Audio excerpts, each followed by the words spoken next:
তো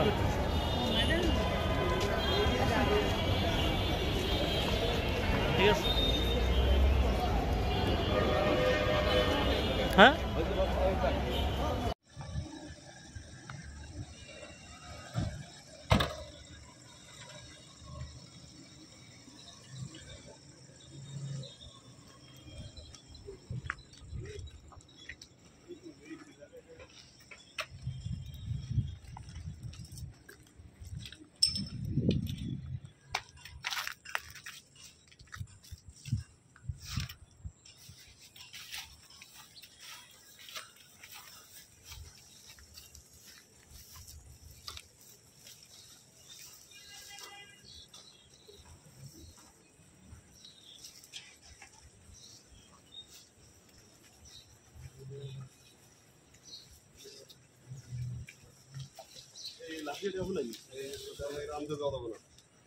না সাতটা থাকতে পারে ইয়ে দ্বারা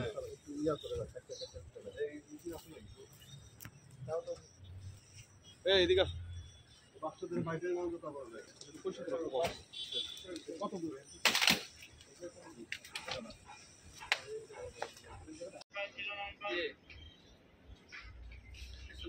হ্যাঁ হ্যাঁ মানে তোমাকে দিয়ে ঢুকতে হবে পশ্চিম দিকে আচ্ছা তুমি বেটা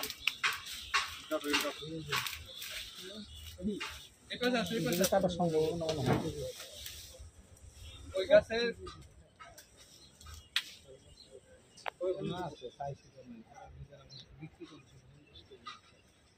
বড় দা লাগবে স্যার এটা কাটতে সারাদিন লাগবে স্যার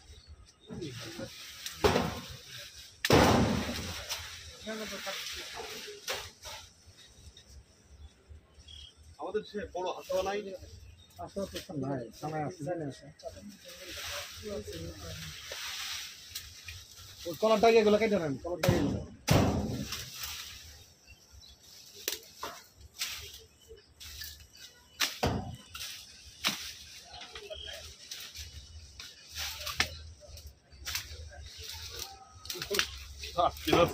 এখানে পাই যেগুলো ভিতরে গিয়ে যাবে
এই গুড়াটা দাও আমার এই গুড়া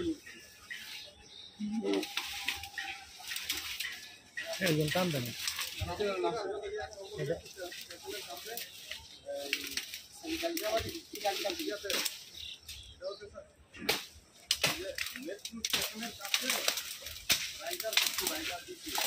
নোমান ভাই এটা একটু টান দেন এটা এই যে ডালটা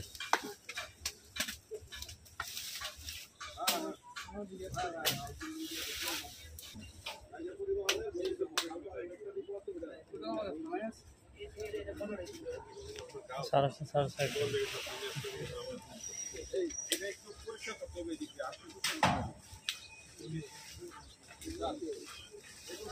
এই পাশ দেওয়া হবে স্যার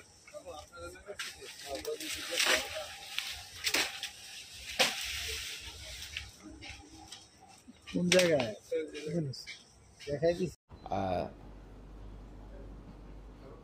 উত্তরা বিভাগে তুরাগ থানার একটি ক্লুলেস হত্যা মামলার রহস্য উদ্ঘাটন এবং আসামি গ্রেপ্তার প্রসঙ্গে আজকের যে প্রেস ব্রিফিংয়ে আপনাদের সকলকে স্বাগত জানাচ্ছি।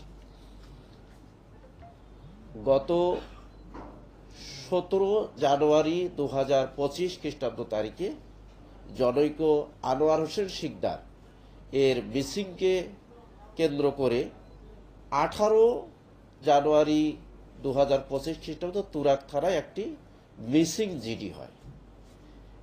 এই জিডি তদন্তের এক পর্যায়ে আমরা জানতে পারি যে জনৈক আনোয়ার হোসেন উনি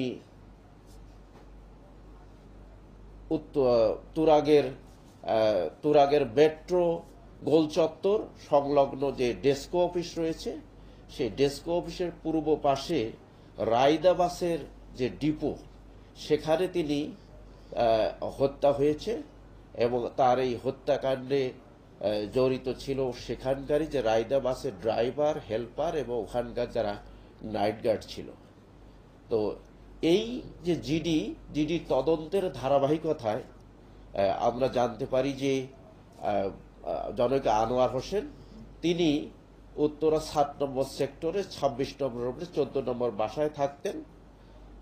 তিনি তার বাড়ি হচ্ছে ওই বরিশাল সদরে।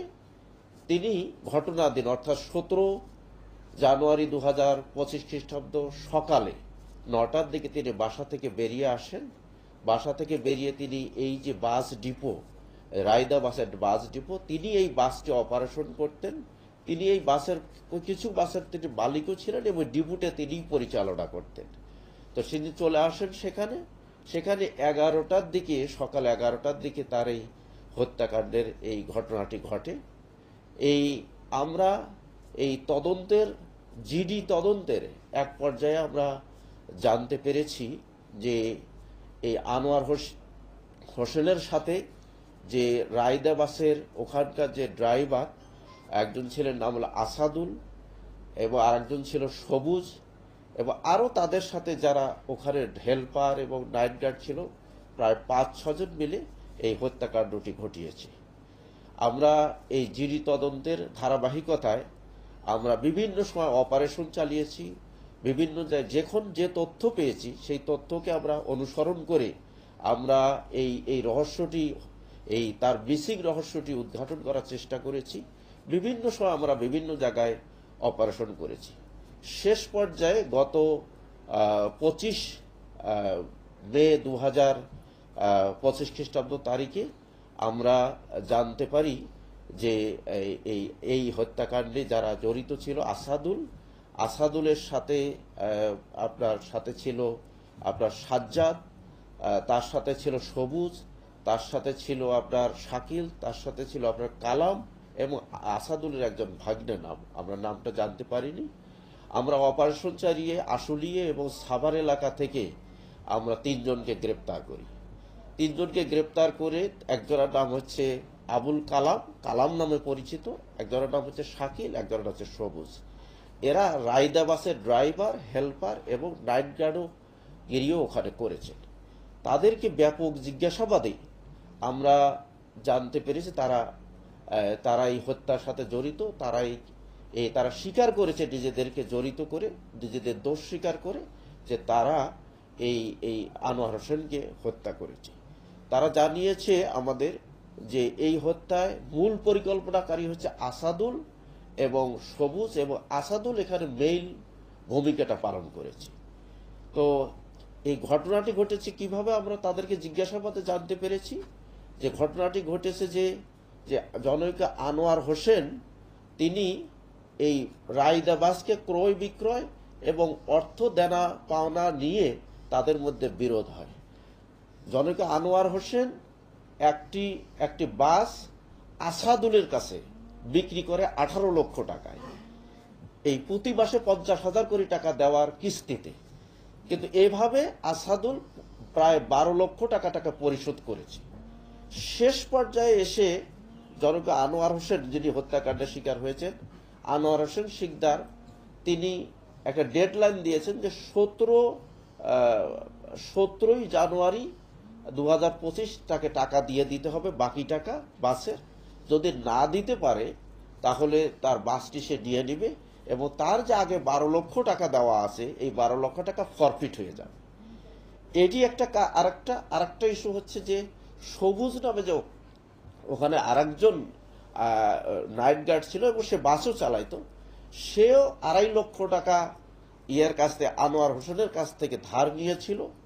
ধার নিলে সে ওই সুদ দিতে, ইন্টারেস্ট দিতে দিতে সেও বলেছে যে 14 লক্ষ টাকা আমি দিয়ে দিয়েছি তাকে, কিন্তু আমার আর এই 2.5 লক্ষ টাকার আর দেনা শেষ হয় না। সে কারণে তারও ওইটা কথা ছিল এই টাকাটা দেওয়ার জন্য তাকে খুব প্রেশার বেশছিল। এই সব কারণে তো এই আসাদুল, সবুজ এবং তাদের যে আসাদুলের সাথে যে আপনার সাজ্জাদ, তার একজন ভাগ্নে, তারপরে হচ্ছে শাকিল, কালাম, সকলে মিলে তারা এই হত্যাকাণ্ডটি ঘটায়।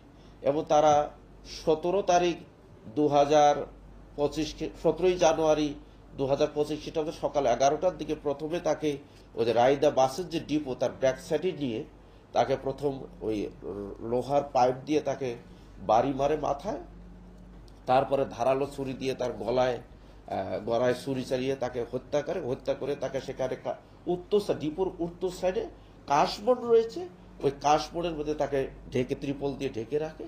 এবং রাত প্রায় 12টার পরে তারা ওখানে যে টিনের বেড়া, এই বাস ডিপোর উত্তর সাইডে টিনের বেড়া রয়েছে, ওখানে একটু ঝোপঝাড় কলার বাগান রয়েছে, বেশি বড় না, সেখানে তারা মাটি করে তাকে মাটি চাপা দিয়ে রাখে তার এই আপনার সাক্ষ্য প্রমাণ লোপাটের উদ্দেশ্যে। তো আমরা গতকাল যখন এই 3জনকে 25 তারিখ রাতে যখন 3জনকে অপারেশন চালিয়ে আমরা গ্রেপ্তার করি, গ্রেপ্তার করার পর তাদের জিজ্ঞাসাবাদ করি, জিজ্ঞাসাবাদে তারা পরের দিন তাদের দেখানো মতে আমরা এই মাটি খুঁড়ে এই লাশ উত্তোলন করি। লাশ উত্তোলন করলে তার যে ছেলে এবং ভাই দেলোয়ার হোসেন, এই ভিকটিম আনোয়ার হোসেন শিকদারের ভাই দেলোয়ার হোসেন, তার ছেলে এবং তার অন্যান্য আত্মীয় স্বজন সে লাশকে শনাক্ত করে। আমরা এই লাশের সুরুথাল করেছি। পরবর্তীতে আমরা এই লাশ ময়না তদন্তের জন্য শহীদ সোহরাওয়ার্দী মেডিকেল কলেজে পাঠিয়ে দিয়েছি। লাশের ময়না তদন্ত হয়তো আজকে হতে পারে। তো আমরা এই হত্যাকাণ্ডে একটি মামলা রুজু হয়েছে, তার স্ত্রী শিউলি আক্তার বাদী হয়ে একটি মামলা রুজু করেছে। তুরাগ থানার মামলা নাম্বার হচ্ছে 32, ধারা হচ্ছে 302, 201, 34 ধারায় মামলাটি রয়েছে 25 মে 2025 খ্রিস্টাব্দ তারিখে। আমরা মনে করি এই হত্যা মামলায় আমাদের কাছে এখন পর্যন্ত যে তথ্য তাতে 5-6 জন জড়িত রয়েছে। আমি 5 জনের নাম বলেছি।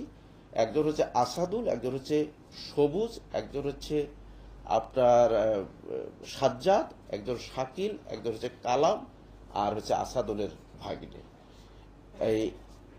আর হচ্ছে এই মামলায় আরো কেউ জড়িত আছে কিনা, এই মামলাটি সুষ্ঠু এবং সুন্দর গভীরভাবে তদন্ত করলে আমরা জানতে পারবো। এ মুহূর্তে আমাদের সাকসেস হচ্ছে যে 3 জন আসামি আমরা গ্রেপ্তার করেছি, তারা প্রত্যেকেই আমাদের কাছে স্বীকার করেছে এবং বিজ্ঞ আদালতে আমরা তাদেরকে পাঠিয়ে দিয়েছি।